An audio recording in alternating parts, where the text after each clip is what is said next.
వర్షాలు కురుస్తున్నాయి. అయితే కొద్ది రోజులుగా రాష్ట్రంలో నెమ్మదిగా కదులుతున్న నైరుతి రుతుపవనాలు ప్రస్తుతం చురుగ్గా ముందుకెళ్తున్నాయి. దీంతో రాష్ట్ర వ్యాప్తంగా వాతావరణం చల్లబడింది. దీంతో రాష్ట్రంలోని పలు జిల్లాల్లో నేటి నుంచి వచ్చే నెల 2వ తేదీ వరకు మోస్తరు నుంచి భారీ వర్షాలు కురుస్తాయని, పలు జిల్లాల్లో భీకర గాలులతో కూడిన అతి భారీ వర్షాలు కురిసే అవకాశం ఉందని వాతావరణ శాఖ అధికారులు అంచనా వేశారు. భారత వాతావరణ శాఖ తెలిపిన వివరాల ప్రకారం రాష్ట్రంలో నైరుతి రుతుపవనాలు చురుగ్గా ముందుకు కదులుతున్నాయి. అదేవిధంగా ఉత్తర తెలంగాణ పరిసర ప్రాంతాల్లో ప్రస్తుతం ఉపరితల ఆవర్తనం కొనసాగుతోంది. దీనికి తోడు ఈశాన్య మధ్యప్రదేశ్ నుంచి తెలంగాణ, విదర్భ వరకు ఒక ద్రోణి, ఉత్తర కోస్తాంధ్ర నుంచి మధ్య మహారాష్ట్ర, ఛత్తీస్గఢ్ వరకు మరో ద్రోణి విస్తరించి ఉండడంతో రాష్ట్రంలో వర్షాలకు అనుకూల పరిస్థితులు ఏర్పడినట్టు ఐఎండీ పేర్కొంది. సోమ, మంగళవారాల్లో రాష్ట్రంలోని పలు ప్రాంతాల్లో భారీ వర్షాలు కురిసే అవకాశం ఉందని వాతావరణ శాఖ విభాగం పేర్కొంది. ముఖ్యంగా ఆదిలాబాద్, కొమరంభీం, ఆసిఫాబాద్, మంచిర్యాల, నిర్మల్, నిజామాబాద్, జయశంకర్, భూపాలపల్లి, ములుగు, భద్రాద్రి కొత్తగూడెం జిల్లాలోని పలు ప్రాంతాల్లో మోస్తరు నుంచి భారీ వర్షాలు కురుస్తాయని, పలు జిల్లాల్లో అతి భారీ వర్షాలు కూడా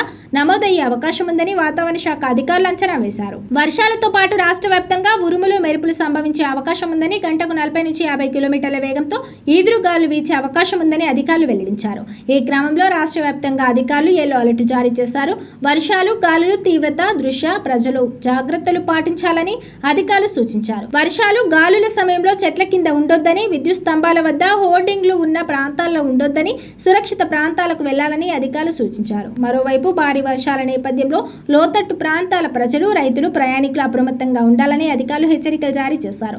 తెలంగాణలో కొద్ది రోజులుగా పలు ప్రాంతాల్లో మోస్తరు నుంచి భారీ వర్షాలు కురుస్తున్నాయి. ఈ క్రమంలో ఆదివారం రాష్ట్రంలోని పలు జిల్లాల్లో విస్తారంగా వర్షాలు కురిశాయి. అత్యధికంగా ఖమ్మం జిల్లా బోనకల్ మండలం రావినూతల్లో 7.8 సెంటీమీటర్ల వర్షపాతం నమోదైంది. ములుగు జిల్లా ఏటూరు నాగరంలో 7.3 సెంటీమీటర్ల వర్షపాతం నమోదు కాగా, సంగారెడ్డి జిల్లా మొగ్దంపల్లిలో 5.7 సెంటీమీటర్ల వర్షపాతం నమోదైంది.